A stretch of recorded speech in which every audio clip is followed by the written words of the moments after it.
Hello student, welcome to my YouTube channel Supreme सिस्टी Institute. हम लोग अब आगे बात करने जा रहे हैं मैट्रिक्स के। आज का लास्ट लेक्चर होगा, ठीक है। जितने भी रिलेटेड हमने थ्योरी कॉन्सेप्ट सीखा है उसका आज लास्ट लेक्चर है। इसमें हम लोग एक ऐसे टॉपिक को यूज़ करेंगे जो कि हम लोगों ने डिटर्मिनेंट में भी पढ़ा हुआ है, ठीक है। पहले से डिटर्मिनेंट पढ़ा हुआ है, तो ये मेरा सजेशन होगा कि कॉम्पिटिशन के एग्ज़ाम में जब भी क्वेश्चंस आए, ठीक, क्या आए क्वेश्चंस उसके बाद अभी हम करेंगे। तो जो आज के लेक्चर हम जितना भी बात बोलेंगे, ठीक है, आज के लेक्चर में जितना भी बात करेंगे उस सारे टॉपिक्स को आप डिटर्मिनेंट के मेथड से ही सॉल्व करना, ठीक है, हमेशा। ये सजेशन है मेरा कंपटीशन वालों के लिए से, ठीक। बट एकेडमिक में जो लोग हैं उनके लिए यार ये पढ़ना ज़रूरी है, क्योंकि कई बार आपके एग्ज़ाम में इस नाम के थ्रू पूछा जाता है कि आपके पास कुछ इक्वेशन है, उसको सॉल्व करो बाय मैट्रिक्स मेथड्स। तो जब यार उसने नाम भी बोल दिया कि मैट्रिक्स मेथड से सॉल्व करो, तो आप डिटर्मिनेंट से सॉल्व कर नहीं सकते, क्योंकि उसने खुद बोला हुआ मैट्रिक्स। तो इसलिए जो एकेडमिक में है वो इस लेक्चर को देख सकते हैं 100%, लेकिन जो कंपटीशन वाले हैं वो इस चैप्टर को इग्नोर भी कर सकते हैं, कोई फ़र्क नहीं पड़ेगा, क्योंकि डिटर्मिनेंट में आपको पढ़ा दिया गया है, ठीक है। तो इसलिए फिर भी अगर आपको लगता है कि और जानकारी हमें चाहिए मैट्रिक्स मेथड्स में, तो आप इसको अच्छे से देख सकते हो, ठीक है। अच्छा, अब बात करते हैं कि इसमें किस तरह के क्वेश्चंस हम लोग करेंगे। तो इसमें जो क्वेश्चंस होते हैं, जिसमें 3 वेरिएबल्स के क्वेश्चंस को सॉल्व कैसे किया जाता है लीनियर इक्वेशंस में, 2 वेरिएबल के लीनियर इक्वेशंस को कैसे सॉल्व किया जाता है। इन फ्यूचर जब आप ग्रेजुएशन करोगे, बीटेक करोगे, तो उसमें आपको 4 वेरिएबल्स को सॉल्यूशन करने का तरीका, 5 वेरिएबल, 1000 वेरिएबल, जनरल में बोले तो n वेरिएबल, ठीक है। कितना भी टाइप के वेरिएबल्स हों, उस सारे टाइप के क्वेश्चंस में किस तरह से क्वेश्चंस को सॉल्व किया जाता है, उनके अलग अलग वेरिएबल कैसे फाइंड किया जाता है, वो सब कुछ हम लोग मैट्रिक्स मेथड से ही इन फ्यूचर पढ़ेंगे, ठीक है। But in our chapter, in our syllabus अपने पास सिर्फ 2 और 3 वेरिएबल्स के क्वेश्चन मैक्सिमम पूछे जाते हैं, ठीक है। तो हम लोग स्टडी जो करेंगे 3 वेरिएबल्स पे, लेकिन जो यहाँ पे कॉन्सेप्ट बोलूँगा, ये सारे कॉन्सेप्ट आपको आगे लेवल तक आपका काम आएगा, ठीक है। तो आइए देखते हैं इसमें हम लोग सबसे फर्स्ट पार्ट क्या करने जा रहे हैं। इसमें लिखा है थ्योरी है ये, ठीक है, थ्योरी अच्छे समझ लो। थ्योरी है solution of non homogeneous equation. अब ये शायद आपको बात परेशान कर रहा हो कि नॉन होमोजेनियस इक्वेशन क्या होता है, ठीक है। तो अगर आपको ये परेशानी है तो आप प्लीज़ डिटर्मिनेंट में जाके देखो, मैंने पढ़ा हुआ है। डिटर्मिनेंट में आपको नॉन होमोजेनियस अच्छे से समझ में आया होगा, ठीक है। नॉन होमोजेनियस उसे कहते हैं जिसके ईच डिग्री का टर्म जरूरी नहीं हो कि सेम हो, अलग अलग भी हो सकते हैं। तो इस तरह के सिस्टम को हम लोग नॉन होमोजेनियस कहते हैं। थोड़ा सा मैं एक बार रिव्यू दे दूं आपको। जैसे लिखा है 3x - 2y + 7z - 3 = 0, या यहाँ 5 लिख सकते हो, ठीक है। तो यहाँ देखो वेरिएबल का पावर कितना है, 1, नो प्रॉब्लम, 1 सही है, 1 सही है। लेकिन 5 के बगल में तो कोई वेरिएबल है ही नहीं, भले ही कोई वेरिएबल नहीं हो, लेकिन क्या इसको मैथमेटिकली हम किसी भी चीज़ के पावर में तो लिख ही सकते हैं ना यार। मान लो ये लिख दिया, आप y पावर 0 लिख सकते हो। बस ये समझना है कि इसमें नॉन होमोजीनियस कैसे है। तो देखो यार, ये जितने भी वेरिएबल्स थे, इनके सारे टर्म्स का जो पावर था वो यहाँ तक सेम था, 1 1 1। तो इतने 3 पार्ट्स में तो डिग्री सेम था, लेकिन बचेगा एक 4th पार्ट जिसमें पावर आपका 0 बन रहा है, यानी कि 1 1 1 नहीं आ रहा है लास्ट में भी। तो किसी भी इक्वेशंस में चाहे कितना भी डिग्री का हो, फिलहाल हम जो स्टडी करेंगे वो सिर्फ लीनियर की स्टडी करने वाले, लेकिन ये जो नाम बोलने जा रहा हूँ वो कितना भी डिग्री का हो, ठीक है। जब उसके सारे टर्म्स के जो डिग्री होती हैं अगर सेम होता है तब वो होमोजेनियस कहलाता है। और अगर एक भी जगह मिस्टेक हुआ कि डिग्री सेम नहीं है, तो उस तरह के इक्वेशंस को हम लोग नॉन होमोजेनियस कहते हैं। तो जैसा कि आप देख सकते हो गाइस, यहाँ पे 0 है, जबकि ये डिग्री 1 1 से मैच नहीं कर रहा है, इसलिए इक्वेशन कहलाएगा नॉन होमोजेनियस। मान लो अगर ये ना होता, = सीधे 0 होता, तो क्या होता, 1 डिग्री 1 डिग्री 1 डिग्री, ठीक है। तो इस तरह से हम लोगों ने 1 डिग्री खत्म किया। तो 1 1 1 सब सारे टर्म्स की डिग्री सेम है, तो इसे हम लोग होमोजीनियस कहेंगे। जो आज के लेक्चर में हम लोग होमोजीनियस को भी कवर करेंगे, ठीक है। इसको आप अच्छे से नोट कर लो, ओके।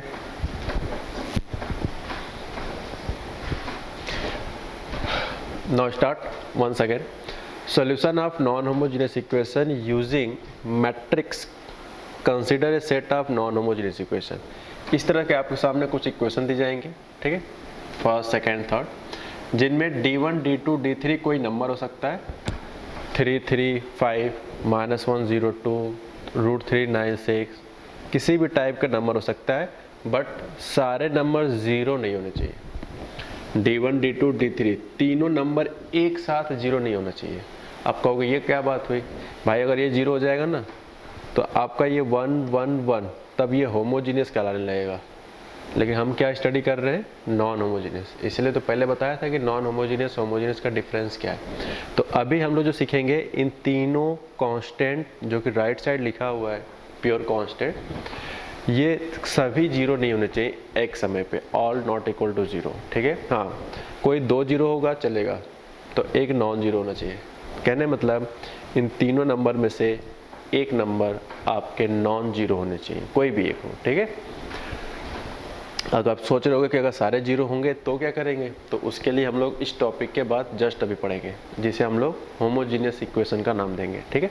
तो फिलहाल हम लोगों ने यहाँ पे सारी चीज़ों को कवर किया। अब यार मैथमेटिकली इसको कैलकुलेट करने के लिए इसमें 3 तरह के सिंबल बनाए गए हैं। अब ये सिंबल अलग अलग बुकों में अलग अलग तरीके से भी हो सकता है, मैं नहीं कह रहा हूँ कि जो मैं यहाँ बताऊँगा सेम टू सेम आपको दिखे, वो कुछ भी हो सकता है, ठीक।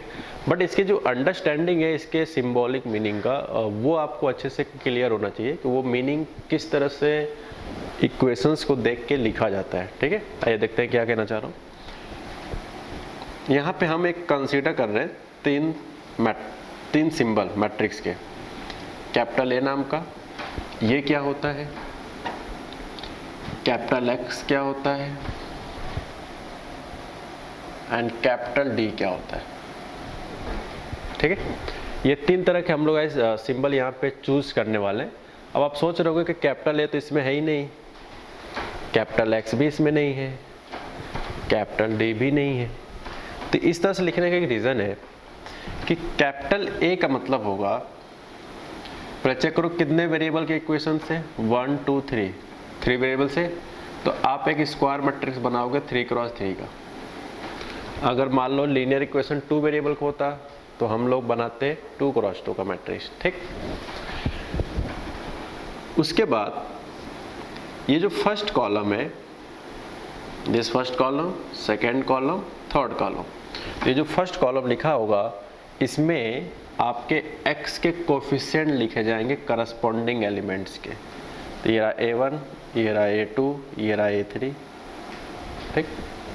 सेकेंड कॉलम में y कोफिशिएंट लिखे जाएंगे, क्या है भाई, B1, B2, नीचे क्या है B3, एंड लास्ट कॉलम में z का कोफिशिएंट।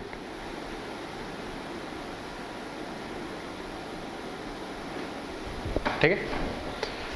अगर जो लोग डिटर्मिनेंट पढ़े हों अगर आप ध्यान से जाके देखो उस टॉपिक्स में, मैंने वहाँ आपको एक चीज़ बताया होगा गाइस कि कैपिटल ए नहीं, वहाँ पे हमने कैपिटल डी डेल्टा नाम से पढ़ाया था, डेल्टा को बताया था डिटरमिनेंट मेथड से। अगर आप मेरे से पढ़े हो तो ये आई होप आपको बताया गया होगा कि x के coefficient, y coefficient, z coefficient को डेल्टा से रिप्रेजेंट करते हैं।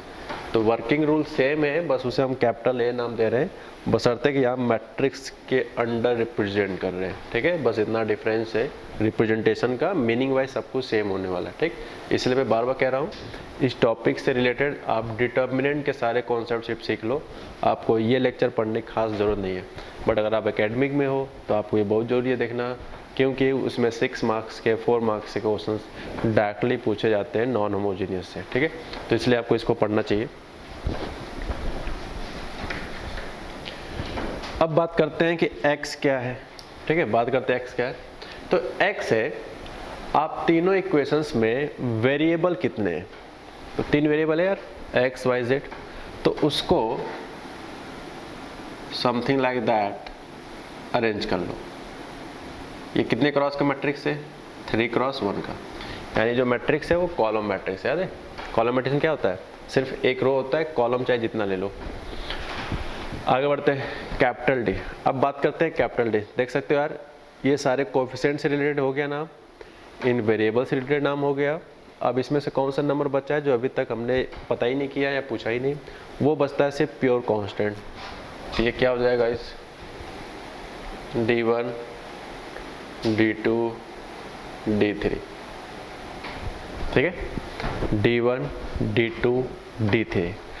तो ये मैंने अपनी तरफ से 3 सिंबल बनाया है। आप ये नहीं कह सकते कि ऐसा क्यों बनाया है, क्योंकि हम लोग जो अभी क्वेश्चंस को सॉल्व करेंगे उनमें 3 सिंबल अपने तरफ से यूज़ करेंगे, ठीक है। आप यार इस जगह पे आप कोई भी अल्फ़ाबेट यूज़ कर सकते हो, बट नॉर्मली कुछ जगहों बुकों में AX लिखा होता है। ये जो D वाली क्वांटिटी हो किसी न किसी जगहों पे चेंज करके स्मॉल d या समथिंग कुछ भी लिख सकता है। अब मोस्टली ये जो 2 टर्म्स है ये आपको ज़रूर मिलेगा लगभग बुकों में, ठीक है। तो ये 3 सिंबल आपको पता होना चाहिए कि कैसे लिखा जाता है, रटोगे तो भूल जाओगे।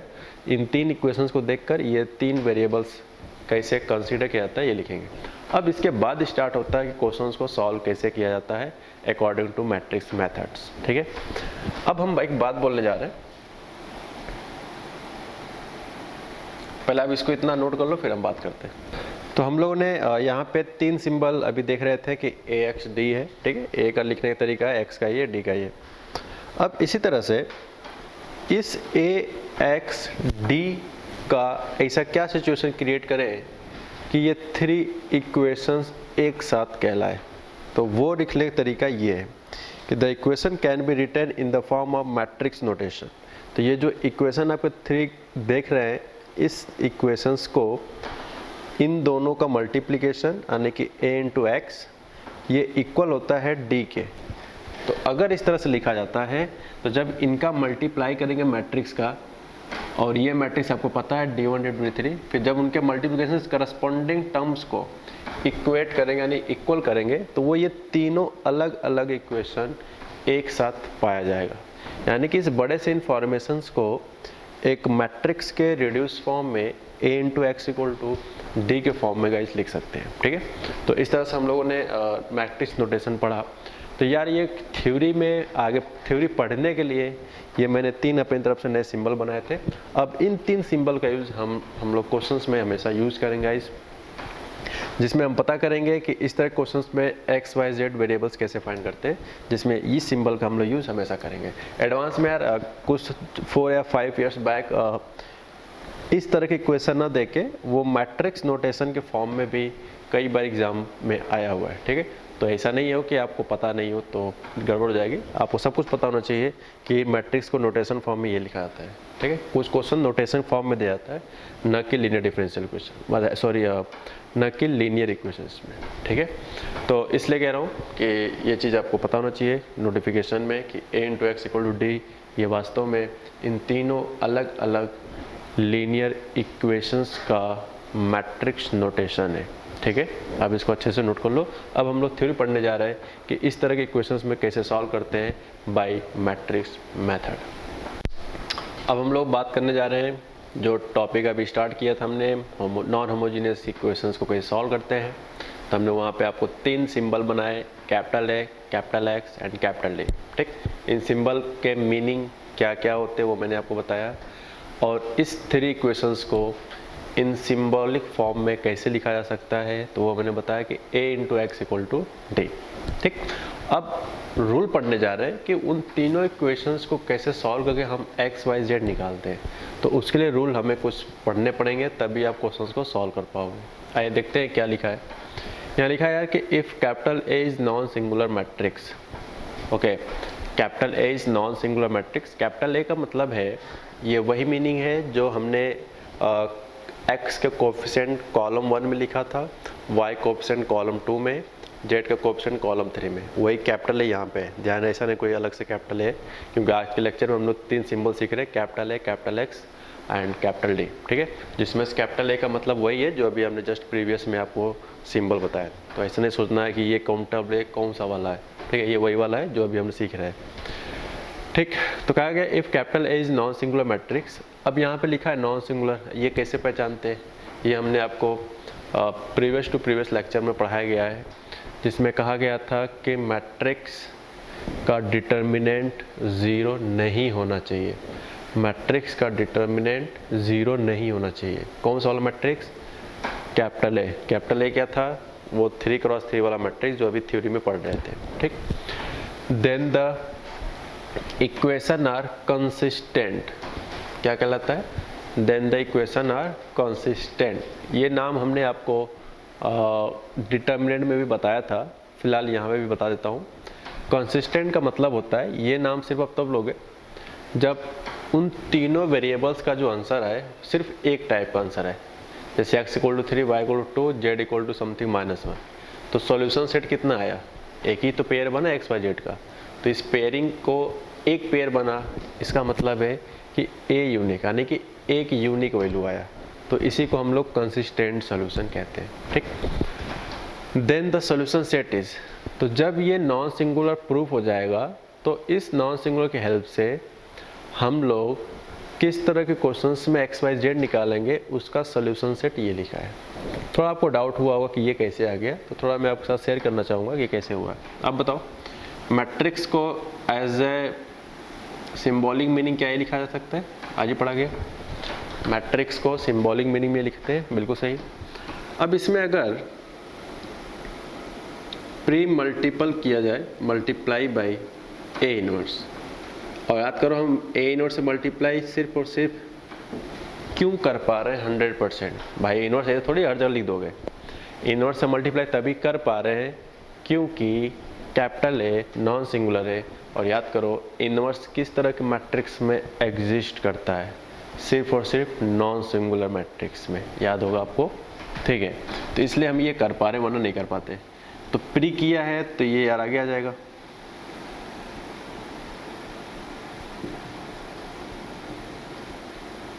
ठीक। ए इनवर्स इंटू ए, ये भी आपको बताया गया कि आई आता है, ये हमने इनवर्स की प्रॉपर्टी में पढ़ाया था। आई का किसी भी मैट्रिक्स साथ मल्टीप्लाई करोगे तो वो एक्स रहेगा, मतलब वही मैट्रिक्स रहेगा विदाउट आई का। तो ये कुछ पॉइंट्स हैं जो आपको कैसे पता चला ये मैंने आपको बता दिया है फिलहाल, ठीक है। अगर आप इसको इग्नोर करते हो तो कोई खास फर्क नहीं पड़ेगा। सॉल्यूशन लिखते समय आपको ये रिजल्ट याद होना चाहिए, ठीक है। आइए इस रिजल्ट पे थोड़ा सा और डिस्कशन करें कि कैसे हम लोग एक्स वाई जेड फाइंड करेंगे थ्री इक्वेशन के जो थ्री वेरिएबल्स हैं। तो देखा जाए यार, तो कैपिटल एक्स हमारा जो है वो वेरिएबल्स है X Y Z, okay. Capital D जो है वो नंबर है D1, D2, D3, और कैपिटल ए जो है वो वेरिएबल के करस्पॉन्डिंग कोफिशिएंट है 3x3 के मैट्रिक्स का। लेकिन यहाँ पे जो यूज़ हो रहा है यार वो ए इनवर्स यूज हो रहा है। और गाइज आप बताओ, कैपिटल ए यानी कोई भी एक मैट्रिक्स हो, क्या उसका हम लोग इनवर्स निकालना सीखे हुए हैं? किस फॉर्मूले के according? A inverse equal to क्या होता है? 1 determinant of A into adjoint of A. Adjoint क्या होता है? ये कोफैक्टर के ट्रांसपोज से जो मैट्रिक्स बनता है उसे हम लोग एडजॉइंट कहते हैं, ठीक है। ये सारी गाइज आपको पता है, अगर नहीं पता है तो प्रीवियस लेक्चर्स आप देख के प्लीज़ कंफर्म कर लो कि हमने क्या क्या पढ़ के वापस आ रहे हैं, ठीक है। ध्यान से जाओ, आप ए इनवर्स का टॉपिक ओपन करो कि इनवर्स किस तरह से फाइंड किया जाता है, और इनवर्स से पहले मेरा सजेशन होगा कि एडजॉइंट जाके देखो। ये दोनों टॉपिक हम लोग प्रीवियस लेक्चर्स में कंफर्म किया हुआ है, ठीक है। तो अब अगर ये आता है आपको इनवर्स निकालना तो ये हलवा है, ठीक है, आपके लिए बहुत आसान है क्वेश्चन, ठीक। तो ये हमने आपको पूरी बता दिया। अब हम लोग चलते हैं क्वेश्चंस की तरफ। अब हम चलते हैं आगे, जिसमें आपको क्वेश्चन दिया हुआ है थ्री वेरिएबल्स, थ्री अननोन का, ठीक है। x + y + z = 9, 2x - y + z = 0, x - y - z = 1, ठीक। इन तीनों इक्वेशंस को मैंने फिर से रीराइट किया है। इन तीनों इक्वेशंस में आप देख सकते हो थ्री वेरिएबल्स है, तीन इक्वेशंस भी, और अच्छी बात है। जितने वेरिएबल्स होते हैं अगर उतने इक्वेशंस होते हैं, सॉल्व करना बहुत आसान होता है। कैलकुलेशन थोड़ा लेंदी जा सकता है मे भी, लेकिन हम लोग को पागलों तरह थोड़ी सॉल्व करना है कि एक्स को उठा के वाई जेड में इधर उधर रख के, जो भी आप बेसिक स्टैंडर्ड में आप सीखते हो क्लास 10th 9th के आसपास, ठीक है, उस तरह से भी आ जाएगा आंसर, नो डाउट। बट यार हम लोग थोड़ा सा स्टैंडर्ड लेवल में स्टडी कर रहे हैं, जो कि आपको आगे भी स्टडी में काम आएगा। तो इसलिए आपको जिस तरह से बताऊँगा वो सारे रूल के अकॉर्डिंग हम लोग को काम करना है, ठीक है। तो सॉल्यूशन से पहले जब भी इस तरह क्वेश्चन आएगा, आप पहला स्टेप्स क्या करोगे उसकी हम बात करते हैं। We first write three variables, मैंने बताया था आपको थ्री वेरिएबल्स पर लिखो। कौन कौन सा? A, capital X and capital D. ये तीन नाम आपको हमेशा कर लेने हैं, ठीक है, विदाउट एनीथिंग की। बताओ कैपिटल ए क्या है, फर्स्ट कॉलम में एक्स का कोएफिशिएंट आता है, तो एक्स का कोएफिशिएंट इसमें 1 है, इसमें 2 है, इसमें 1 है, इसमें +1 है, यहाँ -1 है, यहाँ -1 है, 1 है, 1 है, -1 है, ठीक। कैपिटल एक्स क्या होता है भाई, 3 वेरिएबल्स की वैल्यूज। कैपिटल डी क्या होता है, राइट हैंड साइड का कांस्टेंट, ठीक। आइए देखते हैं, अब ये ए डिटर्मिनेंट है, अब हम इसका क्या निकालें, डिटर्मिनेंट वैल्यू, क्योंकि ये मैट्रिक्स है, लेकिन हमें ये rule according rule number first x = a inverse d जो सोल्यूशन आया था वो तभी आया था ना जब a नॉन सिंगुलर हो, और नॉन सिंगुलर कैसे आइडेंटिफाई करते हैं, उस मैट्रिक्स का डिटर्मिनेंट निकालें, अगर वो नॉन जीरो आता है तो नॉन सिंगुलर, ठीक है। आइए देखते हैं क्या है। तो जब डिटर्मिनेंट निकालेंगे तो इसको सॉल्व करने के बाद कैसे आएगा, आई होप आपको आता होगा। मैं रो 1 के अलॉन्ग एक्सपेंड कर रहा हूँ, ठीक है। तो यह जाएगा आपका +1 माइनस प्लस -1, फॉर्मूले में माइनस होता है, प्लस हो जाएगा। मैं उम्मीद करता हूँ कि आपको डिटर्मिनेंट सॉल्व करना आता है, तो इसलिए मैं ज़्यादा बोल नहीं रहा हूँ।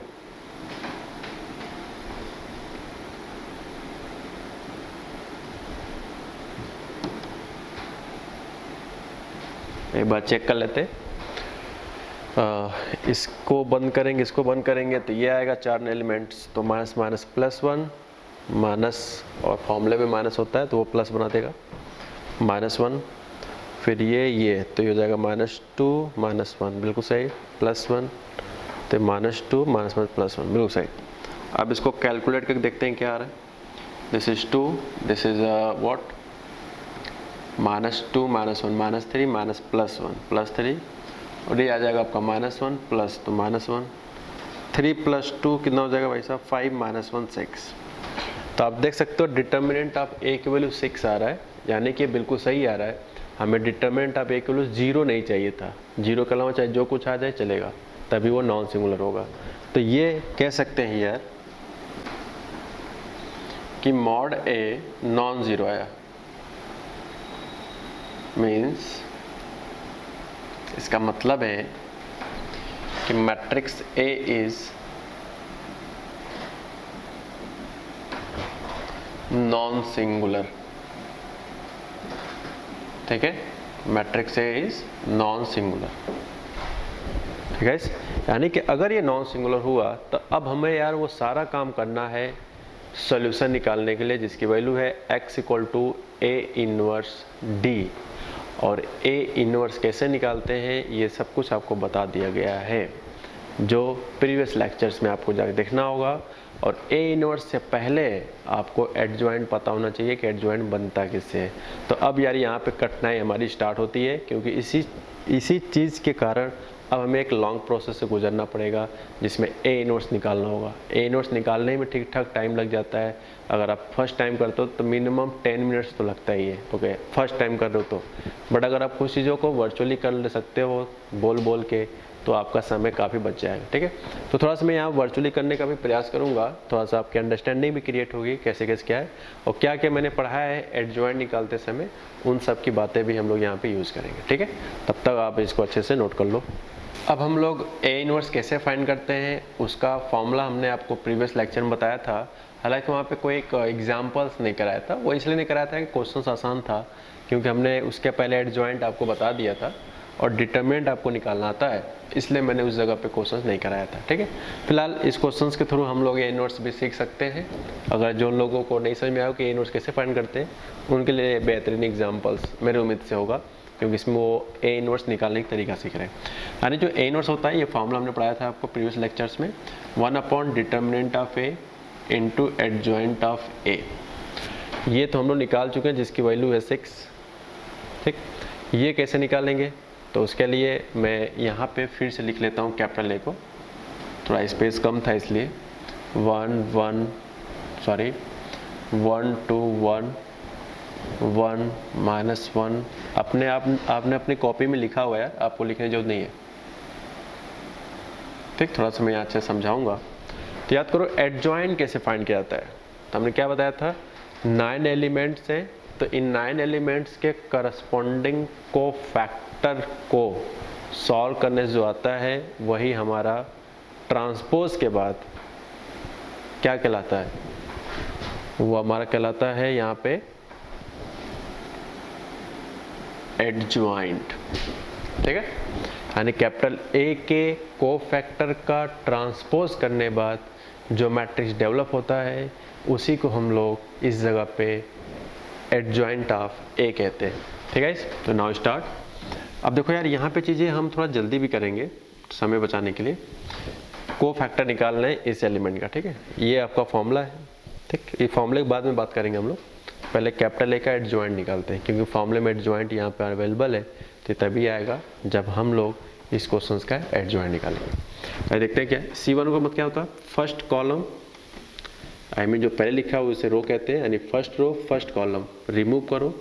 और आई होप आपको याद हो गया होगा कि इस तरह से कुछ समथिंग फॉर्मूला था, याद करो, Cij इक्वल टू -1 पर i plus J into Mij। ठीक, जब एडजॉइंट पढ़ाया था उसमें मैंने एग्जाम्पल कराया गाइस, आप जाकर वहाँ देखो। मैं यहाँ फिलहाल जल्दी जल्दी करूँगा, इतना धीरे करूँगा तो टाइम लॉस हो जाएगा। ठीक है, देखो ये 1 का साइन क्या होता है, याद है, डिटरमिनेंट में साइन कन्वेंशन पढ़ा गया था, plus minus plus minus plus minus plus minus plus, यानी अल्टरनेट प्लस माइनस चलता है। ठीक है, स्टार्टिंग हमेशा प्लस से होगा, उसके सामने, उसके नीचे, उसके ऊपर हमेशा अपोजिट साइन आता है। जैसे प्लस है तो सामने माइनस आएगा, नीचे भी माइनस आएगा। जैसे मान लो इसका साइन माइनस हो गया, प्लस के बाद माइनस, तो इसके साथ प्लस आएगा, इसके नीचे माइनस आएगा। अल्टरनेट आपको आई थिंक याद हो गया। अब यार मैं इसमें सवाल कर रहा हूँ कि आपको पुरानी बात याद दिलाऊं। देखो ये फॉर्मूला हम लोगों ने डिटरमिनेंट में पढ़ा था, फिलहाल सेम वर्किंग यहाँ पे हम लोग करेंगे। तो जो -1 की पावर, वो जो i प्लस जे पढ़ाया गया था ना, वो साइन बताता है। ठीक है, किसी भी पर्टिकुलर एलिमेंट का साइन बताता है। तो आप बताओ ये साइन कैसा है, प्लस है, तो यहाँ प्लस लिख देंगे। फिर आता है Mij, तो इस एलिमेंट का लिख रहे हैं तो इसका रो बंद कर लो, इसका कॉलम, तो ये बचेगा। ठीक, तो ये बचेगा, तो ये आएगा सॉल्व करके 1 + 1 यानी कि 2। C12 क्या आ जाएगा, फर्स्ट रो सेकंड कॉलम, यानी कि इस एलिमेंट का कोफैक्टर, इस एलिमेंट का साइन क्या है, -1, माइनस लिख दिया। आप चाहो तो कैसे सोच सकते हो इसको, फॉर्मूला क्या पढ़ा है, -1 की पावर i प्लस जे पढ़ा है, i की जगह 1 है, j की जगह 2 है, तो 1 + 2 3 हो जाएगा। -1 का क्यूब क्या होता है, माइनस, देखो वो माइनस लिखा है। तो या तो आप ये फॉर्मूला सोच लो, या तो वो थोड़ा सा साइन कन्वेंशन याद करोगे, तो आपको ये बार-बार लिखना नहीं पड़ेगा। ठीक, आइए स्टार्ट करते हैं 1 2। तो ये रहा ये और ये रहा ये, तो ये बचेगा और ये बचेगा, यानी -2 -1, यानी कंप्लीट सॉल्व करने पे 3 आएगा। आगे बढ़ते हैं, C13 क्या होगा, first row third column, first row third column, यानी इस एलिमेंट का लिख रहे हैं, तो इसका थर्ड कॉलम बंद कर लो और फर्स्ट रो बंद कर लो, तो ये बचता है। और साइन बताओ क्या आएगा, प्लस माइनस प्लस, प्लस है ना, देखो, तो ये हो जाएगा आपका -2 + 1, आई थिंक -1। अब बात करते हैं C21 का। ठीक है, second row first column remove करेंगे, लेकिन उसके पहले आपको देखना होगा साइन कन्वेंशन में कि कौन से जगह पे है। तो सेकेंड रो फर्स्ट कॉलम में साइन आ रहा है -1, तो यहाँ पे लिख देंगे माइनस। ठीक, बताओ भाई, second row first column remove करेंगे तो ये दिस एलिमेंट, तो इसका कॉलम बंद कर लो पूरा ये, और इसका रो बंद कर लो, तो सिर्फ ये 2 और ये नीचे और 2 बचता है। तो इनके जब मल्टीप्लिकेशन करेंगे यार, तो -1 + 1 यानी 0 आ जाएगा। ठीक है, अब बात करें C22 का, क्या हो जाएगा C22, यानी सेकेंड रो सेकेंड कॉलम, यानी इस एलिमेंट का लिख रहे हैं, तो ये चारों कॉर्नर वाला बचेगा after removing second row and second column. तो इनको सॉल्व करेंगे तो ये आ जाएगा -1 -1, लेकिन उसके पहले आप बताओ साइन क्या होगा 2 का, सेकेंड रो सेकेंड कॉलम का साइन क्या है, प्लस, यहाँ प्लस लगा दो, सॉल्व करने के बाद -2 आ जाएगा। ठीक, अब बात करते हैं C23, यानी second row third column, second row third column, यानी इस एलिमेंट का लिख रहे हैं हम लोग, तो इस एलिमेंट का साइन क्या है, माइनस। ये साइन यार जनरल है किसी भी चीज़ के लिए, ऐसा नहीं कि इसको देख के हम लिख रहे हैं, ये साइन आपको हमेशा रटा होना चाहिए। तो second row third column remove करें अगर, second row this and this is third row, अगर हटा दे तो आपके ये 2 नंबर बचते हैं और ये 2 नंबर बचते हैं। तो इनको सॉल्व करो एज ए डिटर्मिनेंट, तो क्या आ जाएगा -1 -1, कंप्लीट सॉल्व करने से 2 आ जाएगा। ठीक, तो अभी तक हमने 6 एलिमेंट के कोफैक्टर लिख लिए यहाँ पे। अब बचते हैं थर्ड रो पे, देखते हैं क्या आता है। तो थर्ड रो इज C31, कितना आ जाएगा? तो 31 का करस्पॉन्डिंग साइन क्या है? प्लस। तो थर्ड रो फर्स्ट कॉलम, यानी ये 4 एलिमेंट बचेंगे, दिस, ये वाला 4, ये, ठीक। तो मल्टीप्लाई करो तो 1 + 1 हो जाएगा 2। अब बात करें C32 की, क्या हो जाएगा इस C32 क्या होगा?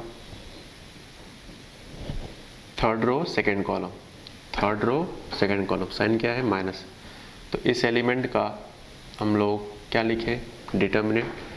थर्ड रो रिमूव करना है और सेकेंड कॉलम, तो ये हटेगा और ये हटेगा, तो ये 2 और ये 2 बचता है, ठीक। एंड लास्ट थिंग्स C32 का साइन क्या है? C33 third row third column का प्लस है, यानी ये हटेगा और ये हटेगा, तो ये दोनों पर चारों बचेगी, तो -1 -2 यानी कि -3। इस तरह से हमने सारे कोफैक्टर्स लिख लिए, ठीक है। अब बात करें इसके मीनिंग का, तो वो क्या होगा? तो अब बताओ, कोफैक्टर ऑफ मैट्रिक्स ए कैसे लिखा जाता है? C11 C12 C13। यार ये कोई वो काउंटिंग थोड़ी है 11 12 13 लिखा है, आप स्टार्ट कर दो 22 23 24, ऐसा थोड़ी लिख रहे हैं। इन नंबरिंग का क्या मतलब होता है, ये कई बार बता चुका गया है।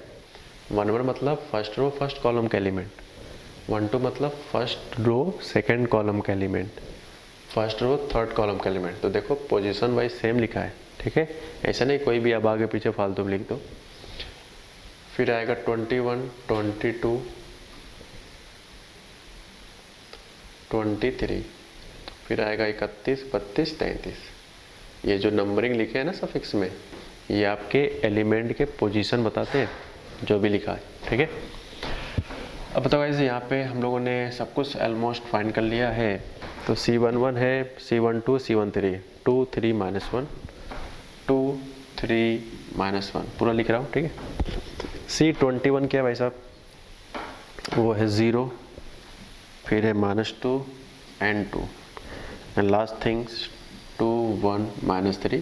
प्लीज़ गाइज लिखने के बाद देख लो, ज़्यादा सही रहेगा।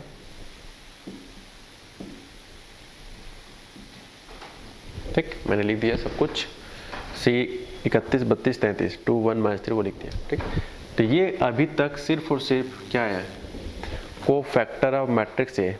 इसका मतलब ऊपर वाला सेम लिख लेना अपनी कॉपी में, ठीक है। तो इस मैट्रिक्स का, कैपिटल ए मैट्रिक्स का सिर्फ कोफैक्टर आया है, लेकिन एडजॉइंट बनता है इन सारे मैट्रिक्स के कोफैक्टर से। जो मैट्रिक्स बनता है उसके ट्रांसपोज करने से, क्या करने से? ट्रांसपोज।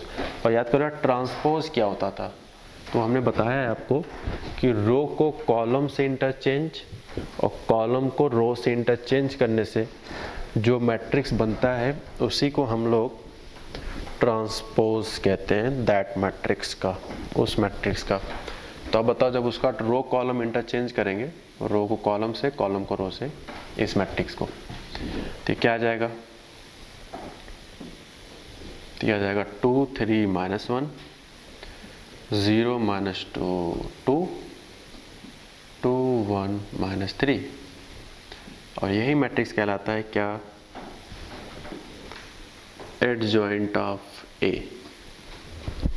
ठीक है। तो इस तरह से मेहनत करके हम लोगों ने अभी सिर्फ एडजॉइंट ए निकाला है, एडजॉइंट ऑफ ए निकाला है। आ गया? नो डाउट बिल्कुल सही है। अब बात करेंगे कि इस एडजॉइंट ऑफ ए के हेल्प से ये आ गया क्या? डिटरमिनेंट ऑफ ए हमने पहले ही निकाला है, जिसकी वैल्यू 6 है, ठीक है, जिसकी वैल्यू क्या है? 6 है। तो 6 यानी कि 1/6 के अंदर मल्टीप्लाई कर लेंगे तो ए इनवर्स आ जाएगा। तो अब मैं वही स्टेप फॉलो करने जा रहा हूँ। डिटर्मिनेंट ऑफ ए की वैल्यू आपको पता है यहाँ पे 6 है, ठीक। एडजॉइंट ऑफ ए हमने ये निकाल लिया मेहनत करके, क्या है 2 3 -1 0, क्या है 0 -2 एंड 2, लास्ट है 2 1 -3, ठीक। अब बात करते हैं इस 1/6 के मल्टीप्लिकेशन का। क्या हो जाएगा भाई, याद करो मैट्रिक्स में जब मल्टीप्लाई करते हैं तो हर एलिमेंट में जाके मल्टीप्लाई होता है, ये मैट्रिक्स की प्रॉपर्टीज है, ठीक है। तो 1/6 2 में भी मल्टीप्लाई होगा, 0 में भी, इस 2 में भी, इस तरह से बाकी सारे एलिमेंट में। तो जब इसका मल्टीप्लाई 2 के साथ करेंगे तो आ जाएगा 1/3, इसका मल्टीप्लिकेशन जब 0 के साथ करेंगे तो 0, फिर 1/3, ठीक। ये बात देख लो सब कुछ, आई होप मैंने सही लिखा है। या इसमें करेंगे तो ये 1/2 आएगा, इसमें करेंगे तो -1/3 आएगा, इसमें करेंगे तो 1/6 आ जाएगा। Now next -1/6, 1/3 and last thing minus का 1/2, ठीक है। तो इस तरह से हम लोगों ने यार ए इनवर्स फाइंड किया है। यानी कि अगर हम अब तक की सारी बातों को एक बार रिकॉल करें, एक बार रिवाइज करें तो बेस्ट होगा इस पोजीशन के बाद। तो मैं एक बार रिवाइज करता हूँ फिर से, प्लीज़ गाइस आराम सुनो। सबसे पहले जब भी आप पहले पता करो कि इक्वेशन कैसा है। तो अगर नॉन होमोजीनियस है, नॉन होमोजीनियस कैसे पहचानते हैं, जिसके हर टर्म्स के डिग्री अगर सेम नहीं हुआ लीनियर डिपार्टमेंट में, जो इस तरह हम लोग पढ़ रहे हैं फिलहाल उसकी बात कर रहा हूँ, तो उसे हम लोग नॉन होमोजीनियस कहते हैं, ठीक है। यानी कि जो D1 D2 D3 है वो सभी जीरो नहीं होने चाहिए। अगर वो सभी के जीरो होते हैं, सारे के सारे जीरो अगर हो गए तो फिर वो होमोजीनियस कहलाएगा, जो कि हम लोग कुछ मिनट के बाद अभी पढ़ेंगे, ठीक है। तो नाउ स्टार्ट। तो कैपिटल ए हम लोग लिखते हैं एक्स वाई जेड के कोएफिशिएंट से, फिर उसका हम डिटरमिनेंट निकालते हैं। डिटरमिनेंट अगर नॉन जीरो आता है तब हम अब आते हैं नेक्स्ट स्टेप, उस ए मैट्रिक्स का क्या निकालने का, एडजॉइंट। एडजॉइंट कैसे निकलता है, कोफैक्टर के ट्रांसपोज से जो मैट्रिक्स बनता है उसी को हम लोग एडजॉइंट ऑफ ए कहते हैं, एडजॉइंट ऑफ ए मैट्रिक्स। जब वो आ जाएगा जैसा कि यहाँ पे आ चुका है, फिर हम बात करेंगे ए इनवर्स निकालने का। तो ए इनवर्स फॉर्मूला होता है 1/mod A, this is not mod A, actually determinant of A into adjoint of A. Adjoint of A निकाले हो, डिटरमिनेंट ऑफ ए पहले स्टार्ट ही से किए थे, उसका अंदर मल्टीप्लाई कर लिया। जब इतना स्टेप आ गया, मतलब ए इनवर्स जब फाइंड कर लिए, तो अब अगला स्टेप में हमारा आंसर आता है। किस तरह गाइस, वो आप देखो यहाँ पे। तो जब हम फर्स्ट फॉर्मूला पढ़ाया था फॉर नॉन सिंगुलर, तो उसमें अगर आप जाकर देखो, अच्छे से नोटिस करो, तो वहाँ पे आपको एक पॉइंट से बताया गया था कि जो सॉल्यूशन होता है वो capital X equal to A inverse into D होता है। ये तो पढ़ाया गया था सॉल्यूशन। ये कब होता है, जब आप श्योर हो कि मैट्रिक्स ए जो है नॉन सिंगुलर है। तो हम लोग श्योर हो चुके हैं शुरुआत में ही, इसलिए हम ये फॉर्मूले को यूज़ कर पा रहे हैं, ठीक है।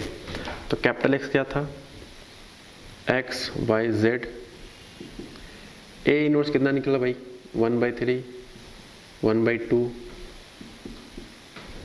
माइनस का 1/6, 0 माइनस का 1/3, 1/3।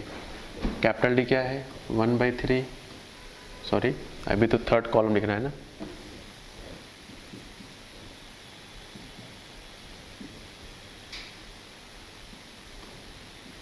डी क्या था D1 D2 D3 यानी 9, कॉपी में देखो मैं लिखा हुआ है 901, ठीक है। इस तरह से हम लोग करेंगे, लेकिन हमें तो वेरिएबल फाइंड करना था ना एक्स वाई जेड की वैल्यू। तो आप बताओ, एक मैट्रिक्स है और बगल में दूसरा मैट्रिक्स है और ये इन दोनों का मल्टीप्लाई है। तो पहले चेक कर दें क्या मल्टीप्लिकेशन पॉसिबल है क्या, चेक करो।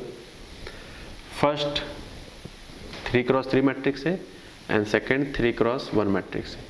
तो क्या बताया था, मल्टीप्लाई कब होता है, जब फर्स्ट पार्ट का कॉलम यानी कि फर्स्ट मैट्रिक्स का कॉलम और जिसके साथ मल्टीप्लाई हो रहा है यानी कि सेकेंड मैट्रिक्स उसका रो, अगर दोनों आपस में इक्वल होते हैं तभी आप मल्टीप्लाई कर सकते हो।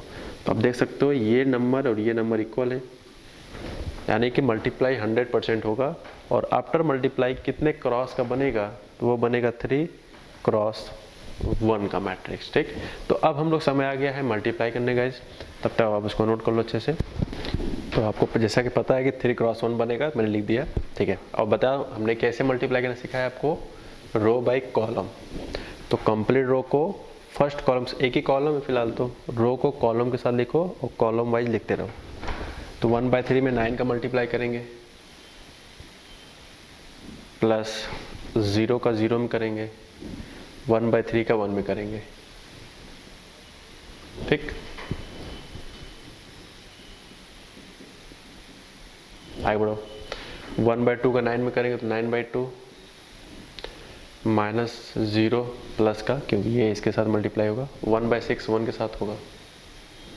Next steps minus 9/6 plus 0 minus half. थोड़ा सा कैलकुलेट करें अगर तो ये हो जाएगा आपका 3 3 जा 9 प्लस 1 10/3, और ये आ जाएगा आपका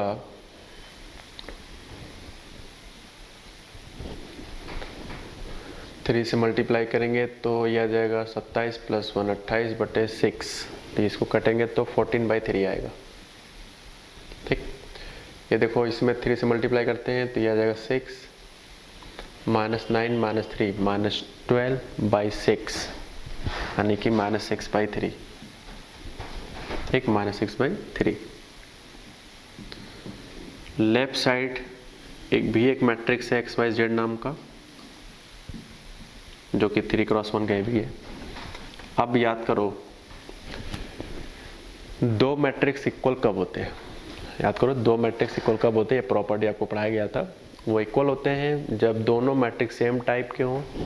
चलो भाई सेम टाइप हो गया, तब उनके करस्पॉन्डिंग एलिमेंट इक्वल होने चाहिए। तो x इक्वल टू क्या जाएगा 11/3, y equal to 14/3 and z equal to -6/3।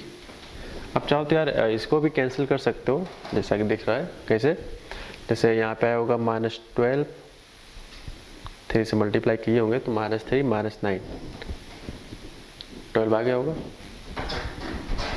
और 12/6 चाहो तो इसके प्लेस पे -2 भी लिख सकते हो आप एक लाइन में।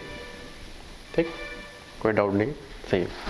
तो आप देख सकते हो, जैसा कि हम लोग देख पा रहे हैं यहाँ पे कि हमारे पास जो इक्वेशंस था वो 3 वेरिएबल्स के इक्वेशंस थे।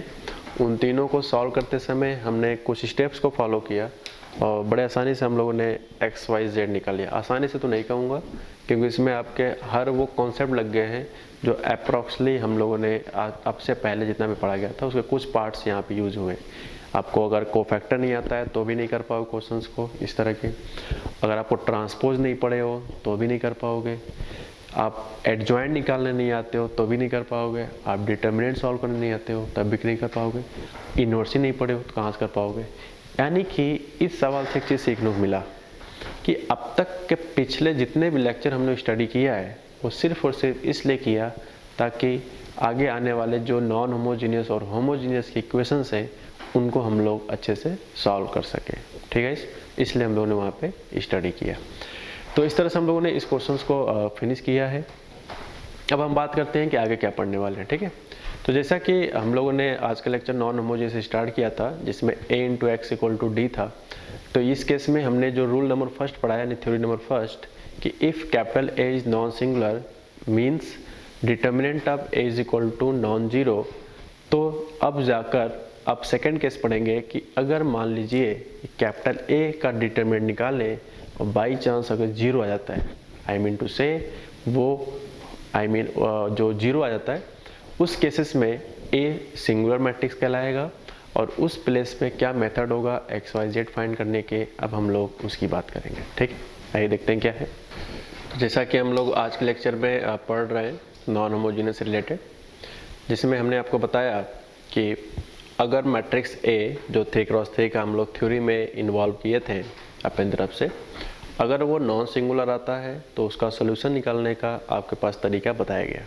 ठीक है, तो अच्छा, लेकिन अगर सिंगुलर मैट्रिक्स आ जाए कैपिटल A यानी कि हम डिटर्मिनेंट सॉल्व करें और ज़ीरो आ जाए, डिटर्मिनेंट सॉल्व करें किसी मैट्रिक्स को और 0 आ जाए। कौन सा मैट्रिक्स है ये? जो लीनियर इक्वेशंस में कैपिटल ए लिखा गया था, याद है? x का कोएफिशिएंट, y का एंड z का, वही वाला, ठीक है।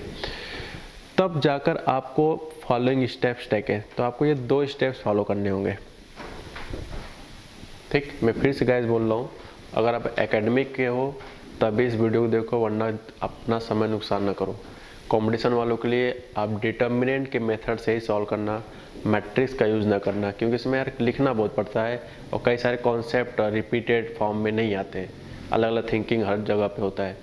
डिटर्मिनेंट सबसे कूल मेथड है, ठीक है, इस तरह के जितने भी क्वेश्चंस बनते हैं, तो इसलिए कह रहा हूँ। ओके, आप बताएं, if capital a singular matrix, यानी कि अगर वो सिंगुलर मैट्रिक्स हो जाता है, यानी determinant of A equal to 0, then following steps taken. 2 steps है, आपको एडजॉइंट ए निकालना है। एडजॉइंट ए कैसे निकालते हैं? ए मैट्रिक्स के कोफैक्टर का ट्रांसपोज करके जो मैट्रिक्स आएगा वही कहलाएगा एडजॉइंट ऑफ ए, ठीक। उसके बाद सेकेंड पॉइंट है कि adjoint of A into D, फिर ये फाइंड करेंगे adjoint of A into D, ठीक है, adjoint of A into D. ये कैसे आया होगा? फर्स्ट स्टेप से। डी क्या है भाई? वो 3 वेरिएबल, 3 इक्वेशंस का जो right hand side constant number था d1 d2 d3, ये वही वाला डी लिखा है, ठीक। कि जितनी थ्योरी पढ़ रहे हैं यार वो 3 इक्वेशंस के रेफरेंस में पढ़ रहे हैं। आगे बढ़ते हैं। If matrix capital A is singular, और अगर यदि मैट्रिक्स ए जो है सिंगुलर है, मतलब ये वाला बात है, and adjoint of A dot D equal to 0, क्या?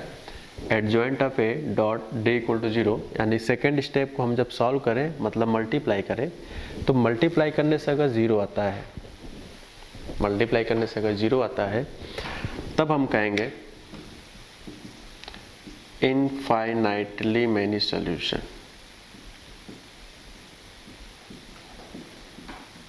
ठीक। इनफाइनली मैनी सॉल्यूशन। क्या यार ये बताओ, ये 0 वास्तव में लिखा है क्या? ये 0 लिखा है क्या? 0 में लिखा हूँ, लेकिन क्या इसको आप 0 पढ़ रहे हो? तो ये बेकार है, 0 नहीं पढ़े हैं, ये O है, याद है, नल मैट्रिक्स। कहने मतलब है एडजॉइंट ए वाला मैट्रिक्स और जो डी मैट्रिक्स है d1 d3, इनके मल्टीप्लिकेशन से अगर नल मैट्रिक्स बनता है, नल मैट्रिक्स, तब आपको होगा कि इनफाइनली मैनी सॉल्यूशन है। और अगर नल मैट्रिक्स नहीं बनता है, मतलब इस साइड आया, जैसे मान लो 2 1 -1, तो भाई 0 सभी एलिमेंट नहीं है, यानी नल मैट्रिक्स नहीं है, तो this is not a 0, actually this is a null matrix, यानी सारे एलिमेंट 0 0 होने चाहिए, ठीक है। आई होप आपको कंफर्म हुआ होगा। तो अब बात करें नेक्स्ट पॉइंट्स की। तो अगर एट सेकेंड स्टेप्स को हमने फाइंड किया, नल मैट्रिक्स आया, तो इनफाइनली मैनी सॉल्यूशन। मान लो सेकेंड को सॉल्व किया, नल मैट्रिक्स नहीं आया, तो इस तरह के क्वेश्चंस का जो मीनिंग होगा सॉल्यूशन से रिलेटेड, वो नो सॉल्यूशन होगा, यानी कि कोई भी सॉल्यूशन नहीं आएगा। इसमें इनफाइनली मैनी सॉल्यूशन, जिसको हम लोग अपने एक वर्ड में कंसिस्टेंट भी बोल सकते हैं, और जिसमें कोई सॉल्यूशन नहीं आया उसे हम लोग इनकंसिस्टेंट बोल सकते हैं। ये सारे नाम आपको डिटरमिनेंट पढ़ा दिया गया है।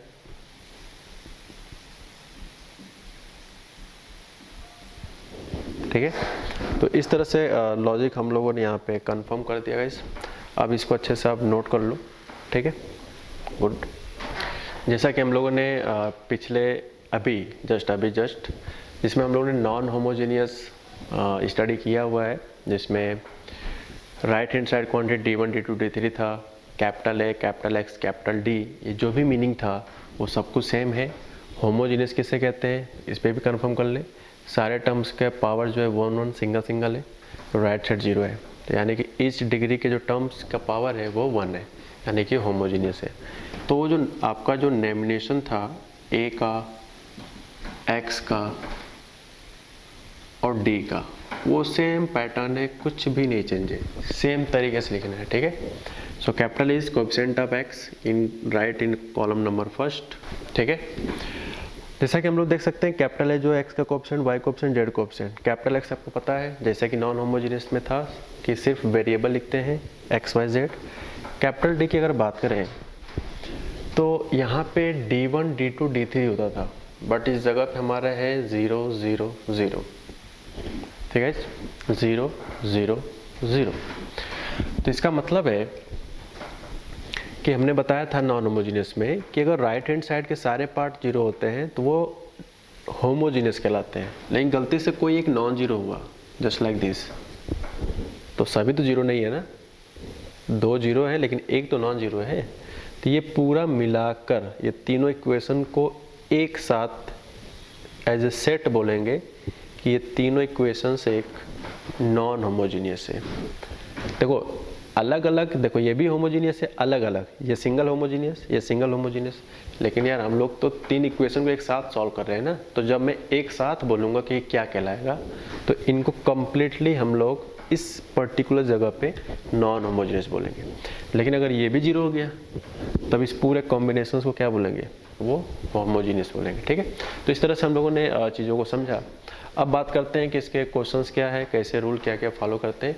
सारा रिप्रेजेंटेशन सेम है, इसको सॉल्यूशन के इस इक्वेशंस को इक्वेशन इन मैट्रिक्स नोटेशन,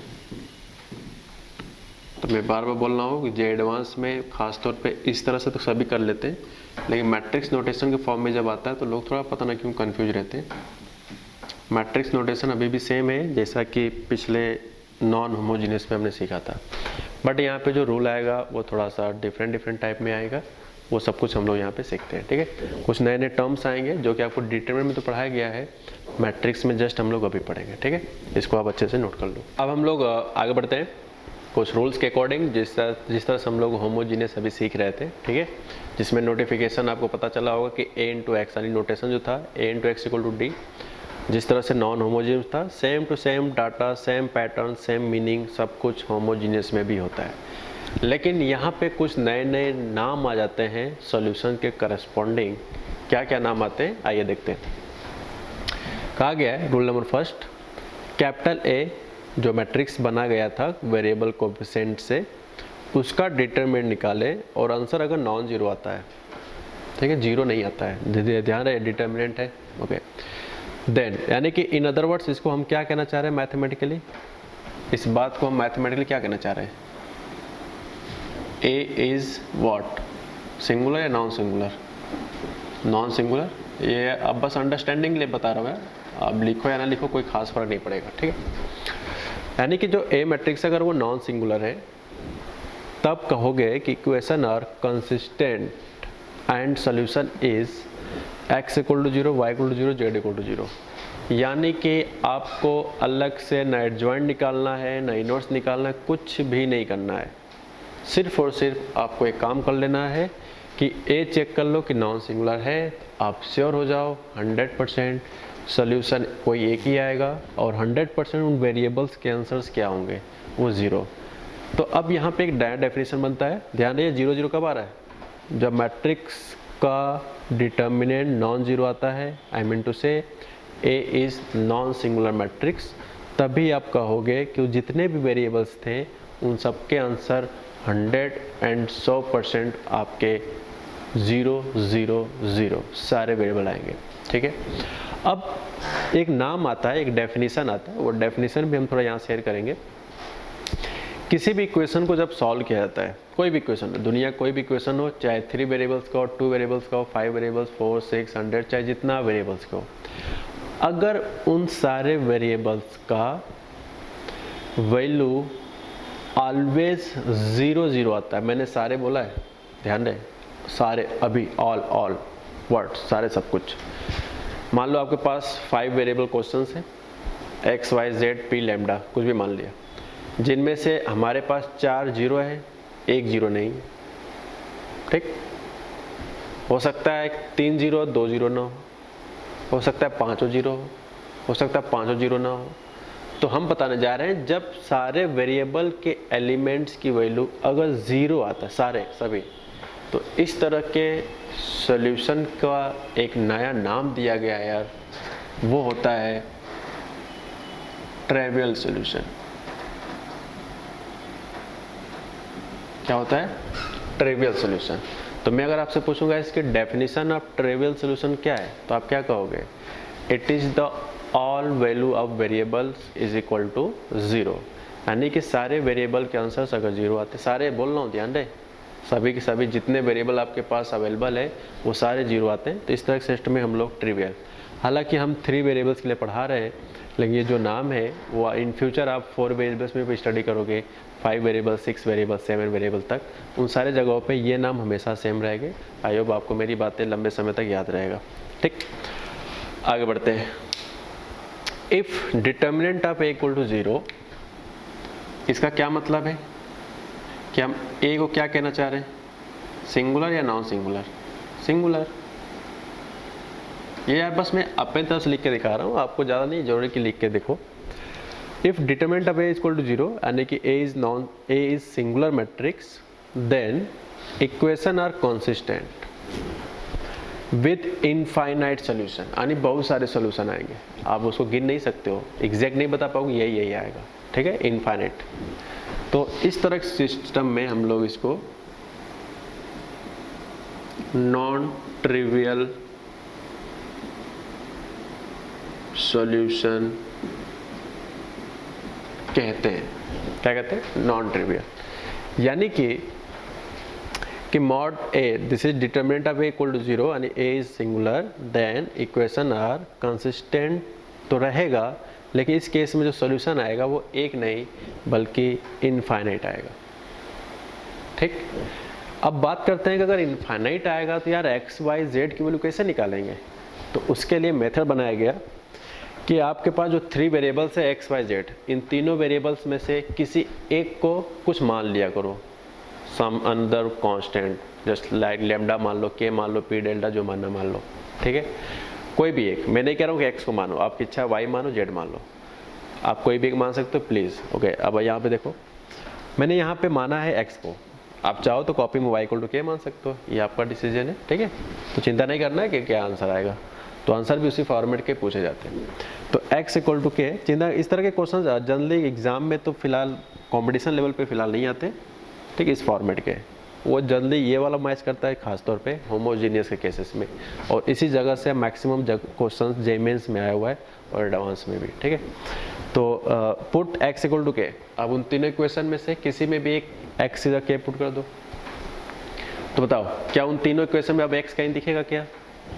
क्योंकि हमने तो उसकी जगह पर के पुट कर दिया ना, यानी कि अब हमारे पास 2 वेरिएबल हो गया, y एंड z नाम का, और k तो हमारा नंबर है, कोई ना कोई कांस्टेंट 2, 1, 5 माइनस में कुछ भी हो सकता है। ठीक, तो किसी भी 2 इक्वेशन को सॉल्व करके y और z फाइंड कर लेना, क्योंकि x को तो हमने k माना हुआ है ना, तो x को जब k रखेंगे तो किसी भी 2 इक्वेशन को सॉल्व करके y z निकाल लेना। अब यार ये अंडरस्टूड है कि y z की वैल्यू किसके टर्म में आएगा, x तो गायब हो गया ना, उसके जब क्या आया है k, तो जो y z सॉल्व करने से रिजल्ट आएगा वो k के टर्म में आएगा। वही बात मैंने यहाँ बोला है, and solve any 2 equations we get y and z in terms of k। ठीक है, अगर मान लो कोई put x equal to lambda करता है तो y z की वैल्यू लैम्डा के टर्म में आएगा। मान लो यहाँ पे y equal to k let करता है, y इक्वल टू, तब हम z और x निकालेंगे, वो k के टर्म में आएगा। तो इस तरह सिचुएशंस होते हैं। ठीक है, तो हमने सेकंड पॉइंट भी आपको समझा दिया, अब आते हैं थर्ड पॉइंट्स पे। यहाँ लिखा है होमोजीनियस इक्वेशंस, यानी जो अभी स्टडी कर रहे हैं, इनकंसिस्टेंट सॉल्यूशन। तो यहाँ फिल इन द ब्लैंक है क्या? नेवर। यानी कि होमोजीनियस इक्वेशंस में नेवर मतलब कभी नहीं, कैसा? Inconsistent solution. और ये नाम कब आता है भाई साहब? जब सॉल्यूशन नहीं होता है। इसका क्या मतलब है? इनकंसिस्टेंट का मतलब क्या है? जब सॉल्यूशन नहीं आता तो उसको एज ए मैथमेटिकल मीनिंग में क्या बोलते हैं? Inconsistent solution. ठीक, जब सॉल्यूशन नहीं आता है उसी को हम लोग इनकंसिस्टेंट बोलते हैं। यानी कि एक चीज़ यहाँ से और है गाइस, कि होमोजीनियस इक्वेशंस में 100% आंसर कम से कम एक जरूर आता है।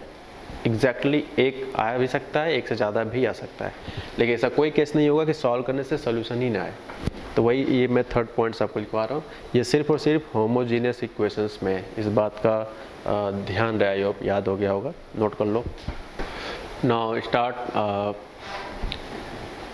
होमोजीनियस नॉन होमोजीनियस ख़त्म होने के बाद अब स्टार्ट करने जा रहे हैं एक ऐसा मीनिंग जो आपको पहले से तो पता है।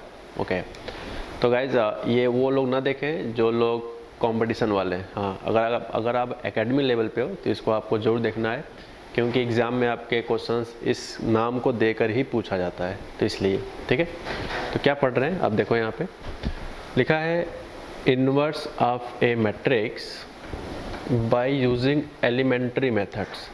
ये एलिमेंट्री मेथड क्या होता है, ये कोई खास बस भौकाली तौर पर लिख दिया गया है, इसका कोई खास मीनिंग नहीं है, एक छोटी सी बात है उसको मैं बता दूंगा आपके साथ। ओके, तो इनवर्स ऑफ ए मैट्रिक्स, इतना तो हम लोग पहले से पढ़ चुके हैं ना। इनवर्स ऑफ ए मैट्रिक्स ये तो हमें पहले से आता है, याद है formula A inverse equal to, मैं आपको याद दिला दूं थोड़ा सा, कुछ नहीं लिखना है, सिर्फ सुनो चुपचाप। ठीक है, ये तो आपको पहले से याद है कि A inverse equal to 1 upon determinant of A into adjoint of A. तो हम लोग कभी भी कॉम्बिनेशन लेवल पर अगर बात करेंगे तो बेसिकली यही वाला यूज़ करेंगे हमेशा। ठीक है, ये वाला। लेकिन अगर आप एकेडमिक लेवल पे हो तो प्लीज़ गाइज क्वेश्चंस में आपके सामने जो पूछा जाएगा उसमें ये नाम बोला जाएगा कि एलिमेंट्री मेथड से सॉल्व करो। ओके, तो इसलिए आपको इस चीज़ को ध्यान से सुनना बहुत ज़रूरी है। अगर कॉम्पिटिशन वाले हो तो प्लीज़ मैं फिर से बोल दे रहा हूँ, इस चीज़ को आप मत देखो, ज़्यादा सही रहेगा। ठीक है, नाउ स्टार्ट। अब हम बात करते हैं कि इसमें किस तरह से मैट्रिक्स दिया जाए और उसका एलिमेंट्री मेथड कैसे यूज़ करते हैं। पहले हम ये आपको समझा दें कि एलिमेंट्री मेथड क्या होता है। अगर आप डिटर्मिनेंट पढ़े हो यार तो वहाँ पे आपको पता होगा कि ये जो चेंजेस किया जाता है, ये जो समथिंग जो भी है, कुछ भी इस तरह से किया जाता है,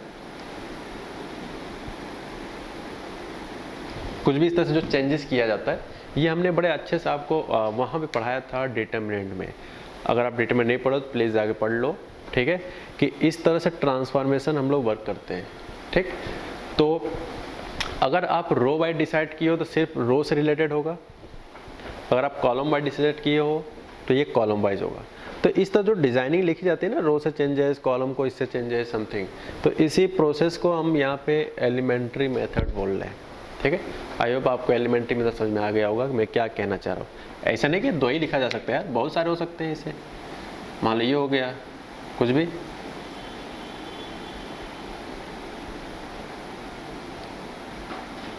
कुछ भी हो सकता है इसे फालतू में।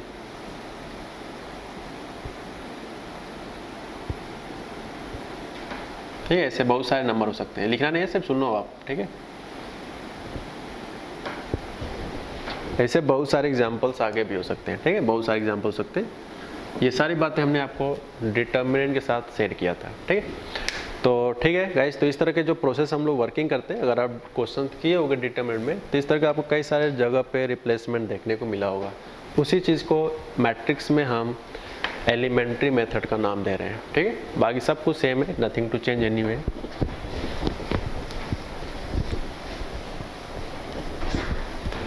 तो अब बात करते हैं एलिमेंट्री मेथड किस तरह से यूज़ किया जाता है, उसकी मेथड्स की बात करेंगे। ठीक, और एलिमेंट्री मेथड क्या होता है वो हमने बात कर लिया।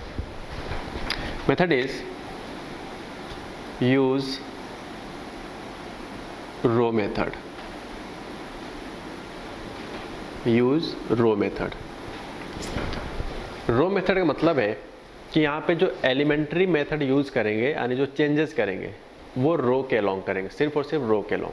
ठीक, अच्छा, या आप पहले से श्योर हो जाओ कि हम कॉलम के अलोंग करने वाले हैं, तो ये आपका डिसीजन होगा कि क्वेश्चंस को देखकर जब एलिमेंट्री मेथड से सॉल्व कर रहे हो तो वो आप रो मेथड से सॉल्व करना चाहते हो या फिर कॉलम मेथड से, ये आपका डिसीजन है। तो जिस मेथड से आप पहले स्टार्ट कर दिए उसी मेथड से आपको एंड तक चलना है। ठीक है, तो ये आपका डिसीजन होगा रोज करना है कॉलम से। तो फिलहाल यहाँ पे दो मेथड्स नहीं बताऊंगा वरना आप कंफ्यूज जाओगे कौन सा वाला लगाएं, तो मजबूरी है कि मुझे एक ही मेथड बताना चाहिए। आप एक ही पे फिक्स रहो। क्वेश्चंस एग्जाम में जब आएगा एकेडमी में तो ये नहीं बोलेगा कि रो मेथड से सॉल्व करो या ये नहीं बोलेगा कि कॉलम मेथड सॉल्व करो। तो जब यार ये बोलेगा नहीं तो पढ़ने कोई मतलब भी नहीं है फालतू में। ठीक है, तो सिर्फ बोलेगा एलिमेंट्री मेथड, तो आपकी इच्छा है रो से भी लगा सकते हो कॉलम से। फिलहाल जो हम यहाँ पे डिस्कस करने वाले हैं सिर्फ और सिर्फ रो मेथड के अलोंग। ठीक है, आपको पता है कि आइडेंटिटी मैट्रिक्स में किसी भी मैट्रिक्स साथ मल्टीप्लाई करें तो वापस क्या आता है। आइडेंटिटी मैट्रिक्स में किसी भी मैट्रिक्स साथ मल्टीप्लाई करें तो वापस मूव होकर क्या आ जाता है, ए आता है। ये तो प्रॉपर्टी पढ़ाया गया था आइडेंटिटी प्रॉपर्टी में। ठीक है, अब इस इक्वेशंस में क्या खासियत है वो आप सुनो। यहाँ पे जो a है इसको कन्वर्ट करेंगे, जो लेफ्ट साइड वाला है, इस साइड वाला नहीं, जो लेफ्ट साइड वाला है, इसको कन्वर्ट करेंगे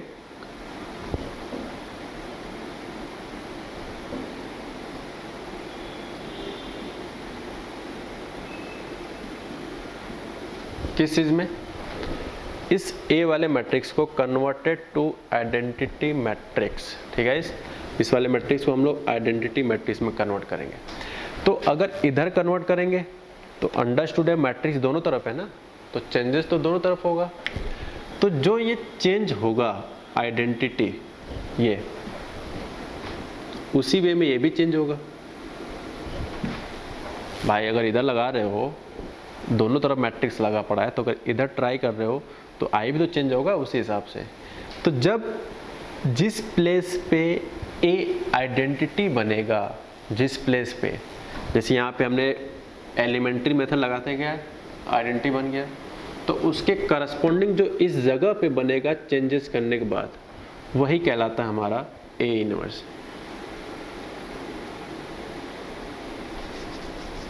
आफ्टर चेंज ए इनवर्स।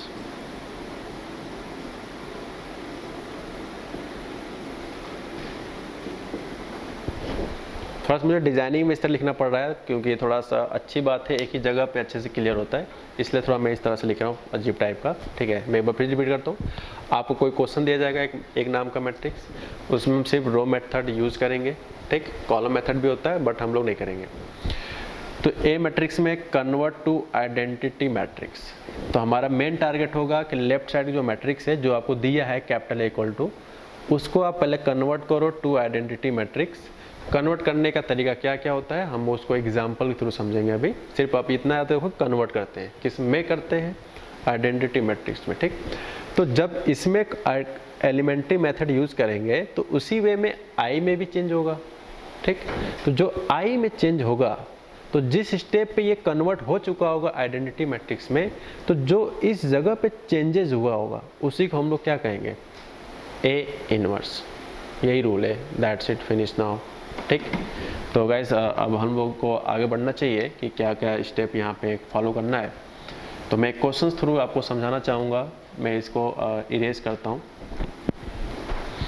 अब हम लोग एलिमेंट्री मेथड से कैसे सॉल्व किया जाता है क्वेश्चंस का ए इनवर्स फाइंड करने के लिए गाइस, वो हम लोग यहाँ पे डिस्कस करने जा रहे हैं, ठीक है। आइए देखते हैं क्या लिखा है।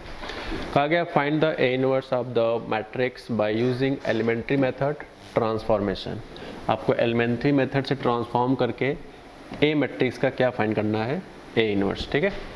तो एक तरीका तो वो था जो आप ए इनवर्स में स्टडी किए हो कि A inverse equal to 1 upon determinant of A into adjoint of A, एक तरीका तो वो है, बट ठीक है वो अच्छी बात है। बट अगर आप वो सब बोल दिया ना कि एलिमेंट्री मेथड्स बताओ, तब यार वो तो आप लगा ही नहीं सकते हो। और ये चीज़ बोलता है सिर्फ एकेडमिक एग्जाम में, ठीक है, आपके 12th 11th में जो भी है, ठीक है। फिलहाल तो 12th का पार्ट है तो 12th में पूछा जाएगा। तो यहाँ पे किस तरह से वर्किंग किया जाएगा वो मैं आपको बताने जा रहा हूँ। तो हमने मेथड क्या बताया, आई ए इक्वल टू आई इंटू ए, ये तो बताया, ए इक्वल टू आई इंटू ए, ये मैंने बता दिया आपको, अच्छी बात है। मैंने क्या बताया था कि ए जो दिया जाएगा उसको कॉपी कर लो, 1 2 2 -7, ये रहा आपका आइडेंटिटी जिसकी वैल्यू होता है 1 0 0 1। अब कुछ लोग ए की जगह पे भी लिख देते हैं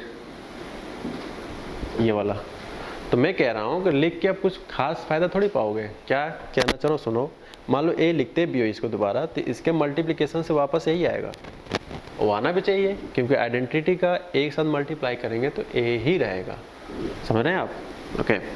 सो इसलिए जो डॉट के बाद ये वाला होता है नहीं, जो पोस्ट में होता है, उसको एज इट इज रखेंगे, कुछ भी नहीं करेंगे, ठीक। अब हमने बताया था रूल में कि इसको कन्वर्ट करते हैं किसमें, कन्वर्ट इन आइडेंटिटी, ये हमारा मेन टारगेट होता है, कन्वर्ट ए इन आइडेंटिटी, ये हमारा मेन फोकस होना चाहिए, ठीक है। तो आइए देखते हैं कैसे कन्वर्ट किया जाए। तो इसको अगर आइडेंटिटी में कन्वर्ट करना है तो फिलहाल हमने आपको बता रहा हूँ बार बार कि मैं हमेशा रो वाइज काम करूँगा, ठीक। तो अब बताओ डायगोनल एलिमेंट हमेशा क्या होना चाहिए। अगर हम इसको आइडेंटिटी में कन्वर्ट करते हैं तो आपको याद होगा यार कि आइडेंटिटी का 2 क्रॉस 2 का वैल्यू होता है 1 0 0 1, 3 क्रॉस 3 में होता है 1 0 0 0 1 0 0 0 1। यानी जो मेन डायगोनल है वो हमेशा होना चाहिए कितना, 1, और बाकी जितने एलिमेंट रेस्ट हैं यानी जो बचे हुए हैं वो सारे एलिमेंट कैसे होने चाहिए, 0। तो मेरा मेन टारगेट होना चाहिए कि इसको जब हम आइडेंटिटी में कन्वर्ट करें तो डायगोनल में 1 भी बनता रहे और साइड वाले बाजू वाले कैसे होते हैं वो 0 0 भी बनते रहे। इसके लिए आपको जो भी कर सकते हो आप करो। चलो मैं देखता हूँ क्या बताओ। ये यहाँ पे रो 1 का पहला एलिमेंट 1 है और क्या हमें फॉर्मूले में 1 चाहिए होता है, बिल्कुल चाहिए होता है। यानी कि हम रो 1 में ट्रांसफॉर्मेशन अभी नहीं लगाएंगे क्योंकि ये हमें 1 चाहिए तो कुछ नहीं करने वाले, ठीक। रो 2 में क्या चाहिए हमें, अगर ये 2 क्रॉस 2 का मैट्रिक्स है तो क्या चाहिए यहाँ पे 0, तभी तो आइडेंटिटी हो पाएगा। तो ये 0 कब होगा, तो यानी कि रो 2 में एलिमेंट्री ऑपरेशन लगाएंगे R2 - 2 टाइम्स R1। कैसे, R2 बोले तो 2 - 2 टाइम्स R1, R1 बोले तो 1, तो 2 - 2 कितना आ जाएगा 0।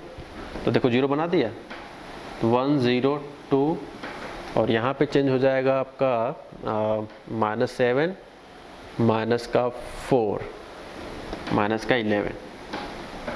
ठीक है, इसको आप अच्छे से देखो। फिर मैंने क्या बताया था कि जब आप लेफ्ट साइड कन्वर्ट कर रहे होगे आइडेंटिटी में तो उसी करस्पॉन्डिंग आई में भी तो इंटरचेंज होगा। तो इस जगह पे क्या चेंजेस होता है, तो देखो 1 0, क्योंकि चेंज तो हम सिर्फ R2 में कर रहे हैं तो R1 तो सेम रहेगा, सिर्फ R2 चेंज होगा। तो ये हो जाएगा 0 - 2 यानी कि -2 हो जाएगा, एंड 1 - 0 यानी कि 1 आ जाएगा। इतना है। चलो भाई अब देख सकते हो इतना मैंने बना लिया, ठीक। आगे बढ़ो। अब मुझे इस वाले प्लेस की क्वांटिटी 0 चाहिए। फिलहाल यार हम यहाँ पे 2 क्रॉस 2 की स्टडी कर रहे हैं तो इसलिए मैं 3 वाला मिटा देता हूँ, ठीक है। अभी हम 3 क्रॉस 3 का भी एग्जाम्पल पिक कर लेंगे अगर ऐसा आपको डाउट है तो, ठीक है। अब इस प्लेस में हमें क्या चाहिए, इस प्लेस में हमें क्या चाहिए 0 चाहिए, और इस प्लेस में हमें क्या चाहिए वो 1 चाहिए। तो बताओ यहाँ पे 1 कब बनेगा, यहाँ पे 1 कब बनेगा, तभी तो ये 1 1 हो पाएगा। डायगोनल हमेशा 1 1 होना चाहिए। तो ये बन सकता है, तो जैसे यहाँ पे R2 का एलिमेंट लिखा है इस जगह पे -7, ठीक, और -2 टाइम्स R1 बोले तो 2। तो ये आई होप यार यहाँ पे 11 आ रहा है, अच्छी बात है, कोई बात नहीं, चलो कोई बात नहीं, आगे बढ़ो। तो अब मुझे यहाँ पे 1 बनाना है। तो 1 बनाने का सबसे बेस्ट पार्ट है कि R2 में अगर हम मल्टीप्लाई कर दें -1/11 से, -1/11 से R2 में कितना आ जाएगा। तो ध्यान रहे R2 में कर रहा हूँ, तो ये आएगा 1 2, ये तो सेम रहेगा क्योंकि रो नंबर फर्स्ट है। इसमें जब मल्टीप्लाई करेंगे तो ये 0 हो जाएगा, और जब इसमें मल्टीप्लाई करेंगे इससे तो ये -1/11 और R2 है -11, तो वो उससे साथ कैंसिल होकर +1 बन जाएगा। तो क्या सेम वे में लेफ्ट यानी राइट भी चेंज होने वाला है।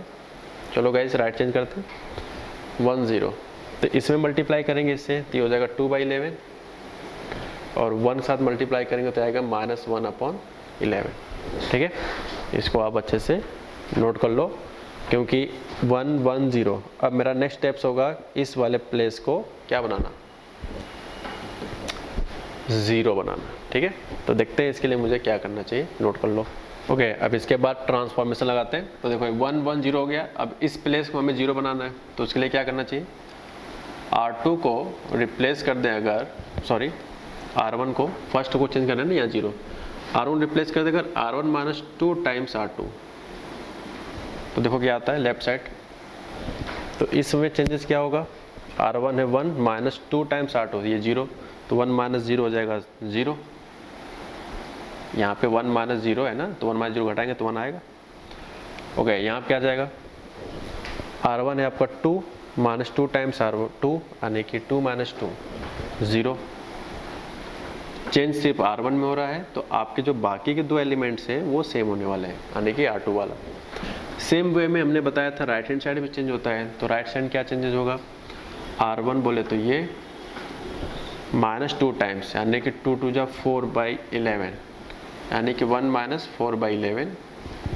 आगे बढ़ो, R1 बोले तो 0 -2 टाइम्स R2, यानी 2 टाइम्स R2। ठीक, चेंजेस सिर्फ R1 में हो रहा है, तो बाकी के सारे एलिमेंट यहाँ पे आपके सेम होने वाले हैं।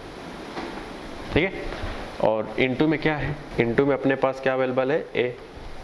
तो यहाँ पे हो गया ये हो जाएगा आपका 7/11, 2/11, 2/11 -1/11 इनटू का A। ठीक, 1 0 0 1। ठीक है, तो मैंने रूल में क्या कहा था, मैं आपको याद दिलाता हूँ। हमने बताया था कि हमेशा रो यूज़ करना, तो देखो मैंने हर जगह रो ऑपरेशन यूज़ किया है, कुछ भी करो रो वाला में। बट कंडीशन इज कि इसको कन्वर्ट करो आप किस में, कन्वर्ट किस में करने बोला था, आइडेंटिटी में बोला था, आइडेंटिटी मैट्रिक्स।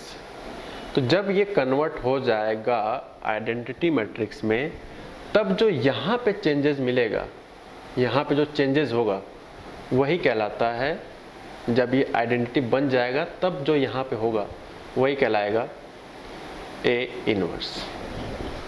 ठीक, यानी कि दिस इज आइडेंटिटी। देखो यार, यही तो फॉर्मूला यूज कर रहे थे, एक जगह पे लिखा था, ये पूरा तो लिखा था, अभी कन्वर्ट होकर आइडेंटिटी बन गया, तो ये जो प्लेस बचा, दिस प्लेस, यही हमारा क्या कहलाता है, A इनवर्स। यानी फाइनली देखा जाए तो A इनवर्स क्या है, वो है 7/11, 2/11, 2/11 एंड -1/11। तो इस तरह से हम लोगों ने फाइनल आंसर निकाल लिया।